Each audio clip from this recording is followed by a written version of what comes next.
салом алайкум ба ҳамон нафароне ки ҳамин видеои маро ҳамин то тамошо карда истодаед. хуб ин дарси якуми сайтсозӣ мебошад, яъне забони css ва html ва css меомӯзонам ман. хуб асосан ин дарс барои ба ҳамон нафароне ҳастад ки ба сайтсозӣ машғул ҳастанд, яъне ки веб программист шудан мехоҳанд. хуб барои хотири сайт сохтан дар забонҳои html ва css, хеб барои хотири сайтсозӣ бисёр забонҳои донистан дар кора. мисолҳои забонҳои соддатаринаш асосан html, css, javascript мебошанд. хуб мо дар оғоз аввал html, css-ро меомӯзем ва баъди html, css омӯхта шудан мегузарем ба қисми javascript. ин се забон ҳатмия барои донистан, ин се забон донистаншо ҳатмия барои сайт сохтан. хуб барои забони html ва css қади кор кардан барои мо якта редактор дар кора. редактор гуфта чия мегӯянд? Редактор асосан ҳамин word метавонад редактори матнӣ шудан, яъне ки ин танҳо барои матн, барои ҳуҷҷат сохтан лозим мебошад, ё ин ки блокнот, яъне ки нотпад, блокнот метавонад, инам редактори матнӣ мебошад. хуб акӯ барои хотири сайт сохтан барномасозон махсус редактор таҳия карданд ки номаш Visual Studio Code мебошад, ё ин ки Notepad++ ва дигар редакторон бисёр ҳастанд. хуб ман редактори Visual Studio Code дорам. ман барои шумо тавсия медиҳам ки Visual Studio Code дар интернет скачат кунед. барнома 100% бесплатне ҳай, яъне беплат, беҳад қулай аст барои кор кардан. фақат барои нафароне ки забони англисиро медонанд беҳад хуб аст, барои он ки забонаш бо забони англисӣ аст. хуб мана мекушоем Visual Studio Code. баъди кушода шудан сараввал дар оғоз мехоҳам дар рабочий стол як папка созам. мана new. хуб агар компютертон забон русӣ бошад созdat folder, яъне ки созdat папку мебошад. мисол ман инҷа менависам ки дарси сайтсозӣ.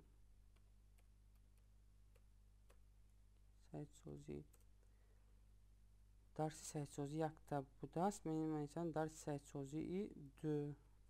дарси сайтсозии 2. мана дохили папки дарси сайтсозии 2 мо бояд файли html сохранид кунем. файли html акӯ чӣ гуна сохранид мекунад? мана Visual Studio Code мекушоем. дар оғоз оинаи редактор барои мо чунин оинаро пешниҳод мекунад ки мо бояд дар ин ҷо файли html созем. барои хотири файли html сохтан ё файл даромада new file мегӯем, ё ки Ctrl+N, ё дар оинаи кушодашавандаш new file истодагиам new file пахш мекунем. мана худаш автоматически як файл месозад ки файли мо ҳанӯз сохранид кардагӣ нест. хуб барои хотири сохранид кардани ҳамин файл ё ба менюи файл ё save ё дар дилхоҳ компютер англисӣ мебошад, ман англисӣ ё додам мегирам. save ё ин ки save as. дар сачитани клавиши бошад Ctrl+S. мана мисол Ctrl+S пахш мекунем, худаш автоматически сохранид мепурсад. мана медроем рабочий стол десктоп, папкаи сайтсозӣ 2. инҷанда менависем ки номаш index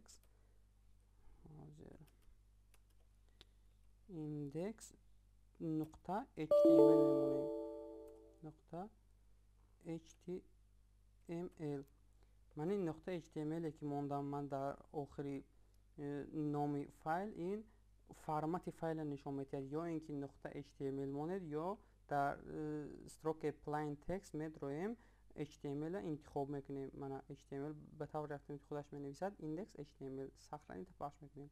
мана баъди сохранид кардан аллакай дар папкаи сайтсозии 2 файли index html ба таври автоматӣ значоки opera як гирифт, ё ин ки значоки браузер Chrome мегирад. хуб ҳамина кушоем. агар ҳичи надорад, оинаи холӣ аст, ҳозир 1 дақиқа.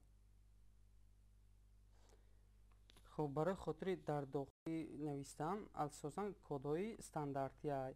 кодҳои стандартии худи HTML мана хеле ки мебинед оинаи сафед пайдо шуд, ҳоло ҳеҷ чиз надорад. хуб, барои хотири дар дохили ин навистан аввалан кодҳои стандартии HTML донистан даркорад. где-то я 5-6 та кодҳои стандартие ки сайт бе инҳо кор намекунад. хуб, якумин коди стандартӣ doctype мебошад. мана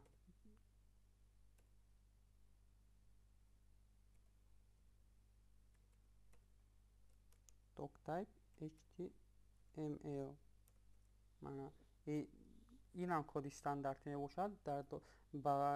баъд аз doctype менависем ки HTML. и редактори ки ман барои редактори Visual Studio Code ки ман барои шумо тавсия дода истодам, ин як хосияти нағзиш дар он аст ки бисёри кодҳора аксарият қариб 80-90% коди HTML, CSS, JavaScript ба таври аки тоҷикчӣ намедонам подсказка карда мемонад. мана HTML дар дохили коди HTML мо танҳо кодҳои стандартӣ навистодем. баъд аз HTML мешавад ки head. мана дидедан хеле ки he навистам худаш подсказка биробад header. мана head интихоб мекунем. инҷа хато шуда. HTML мешавад. HTML дуруст. хуб, дар дохили теги head мешавад барои язикша интихоб кардам meta 400 UTF-8.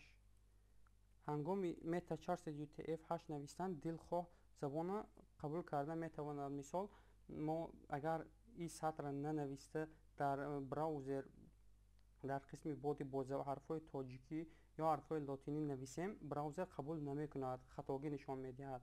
танҳо дар ҳоли набудани ин сатр танҳо бо ҳарфҳои англисӣ нависта метавонем. халос. мана баъд аз meta мешавад ки title, яъне номи сайт. title, мисол lesson 1, дарси 1 гуфтагӣ. хуб, қисми head ҳамин қадар баст. дар дохили head бо мешавад CSS пайваст кардан, JavaScript пайваст кардан. хуб, мегузарем ба қисми body. body яъне ки переводаш кунем тана мешавад. body. мана body. дар дохили body хай метавонем дилхоҳ код нависем. инҳо буданд кодҳои стандартии HTML. бояд ҳар як инсоне одаме ки ба веб программированӣ машғул мебошад ё ин ки ба сайтсозӣ машғул мебошад, мани кодҳои стандартиро аз ёд донистанаш дар коре ки бе ин кодҳо ҳамаи кодҳои нависшуда дар дохили ҳамин кодҳо нависта мешаванд. мана 10 қатор кода. ҳамин 10 қатор кода аз ёд кардан дар кора. анкун боди ки перевод кунем агар тана мешавад, яъне ки ҳама чиз дар дохили ҳамин навишта мешавад. мисол, дар қисми сарлавҳа сар мекунем. дар мисол барои хотири сайт сохтан ба забони HTML кор кардан дар кора. дилхоҳ сайт бо забони HTML сохта мешавад. тарҳкушии сайтсозӣ забони HTML мебошад. забони HTML надонед, дигар забонҳоро донистан бекор аст. барои хотири дар забони HTML кор кардан бисёр тегҳо вуҷуд доранд ки бо воситаи ҳамун тегҳо мо метавонем сайтамонро ташкил кунем. хуб, тегҳо мешаванд тегҳои кушода ва тегҳои пӯшида. тегҳои кушода аз тегҳои пӯшида чӣ фарқ доранд ва барои чӣ ду намуд тег мегӯянд, яъне ин ки ҳам теги кушода ва ҳам теги пӯшида мегӯянд. хуб, тегҳои кушода мешавад body. мана мисол ин болонда кушода шуд, мани поёнанда через слеш маҳкам шуд. мана мисол менависем ки бо h1. h1 ҳам теги кушодашаванда мебошад, яъне ки ҳам кушодашаванда дорад, ҳам пӯшидашаванда. мана ҳам кушода шуд ва ҳам пӯшида шуд. анакун бо теғҳо ҳастанд ки теғҳои пӯшида, яъне ин ки кушода мешаванду пӯшида намешаванд. мисол br. мана br. мана ҳам хел меистад. ин теги br барои аз як сатр ба як сатр гузаштан мебошад. хуб, ин дарс танҳо дар бораи сарлавҳа суҳбат мекунем. یعنی اینکه h1 تا h6 با واسطه h1 تا h6 ما میتوانیم سرلوحه دلخواهمون رو مانیم. خیلی سرلوحه چی بودگیشه میدانید. من مثال من می نویسم که سرلوحه یکم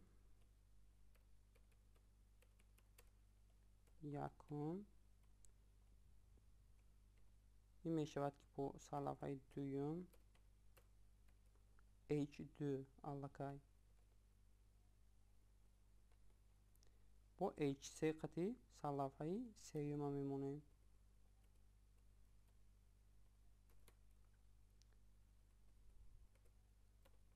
حاجی من در براوزر نشان میتیم که چگونه پیدا میشوند h1 تا h6 اساسا برای چهارم میشد برای سرلوحه موندن h1 تا h6 خدمت میرساند. h1 تا h6 از همدیگریش به کلی فرق میکنند. h5 سرلوحه پنجم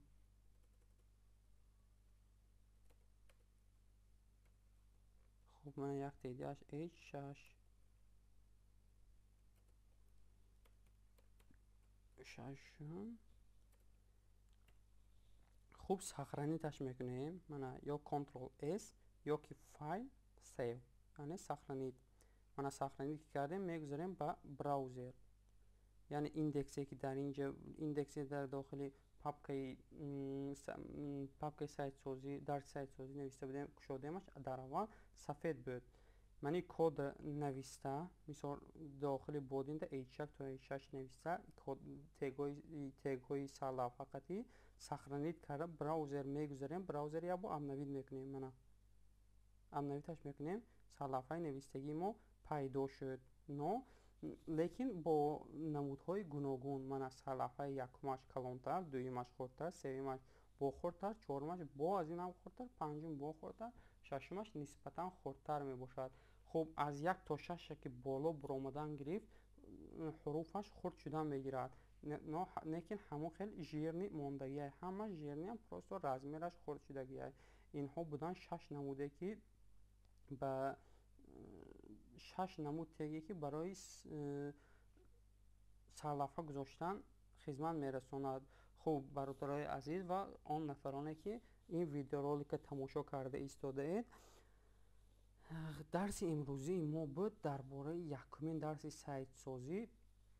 یعنی اینکه از همین روز اعتبارا سر کرده من هر حرکت میکنم هفتهش به یگان 2 تا 3 درس ویدیو کرده در همین سامانه خودم یعنی پروگرام تیجی گذارم تا که دلخواه آدم تواند به هم خیلی چیزا دسترسی پیدا کند. یعنی سایت ساخته تواند به اون نفرانی که به سایت سازی شوق دارند.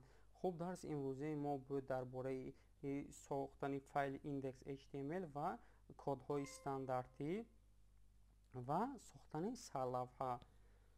خوب وظیفه خانگی برای شما این است که فایل یک پاپکه سازید در لباش سال خودتان در سایت سازی گفته. بعد تگ های استانداردی را نویسید. فایل ایندکس HTML ایجاد کرده سخرانید کنید. خوب تگ های استانداردی را البته ازیاد کنید و قسم سرلوحه را تگ هایی که به سرلوحه بخشیده شدن 2 بار 3 بار 5 بار 6 بار اجرا کنید تا که ازیاد شود. خوب خیر تا درس های آینده.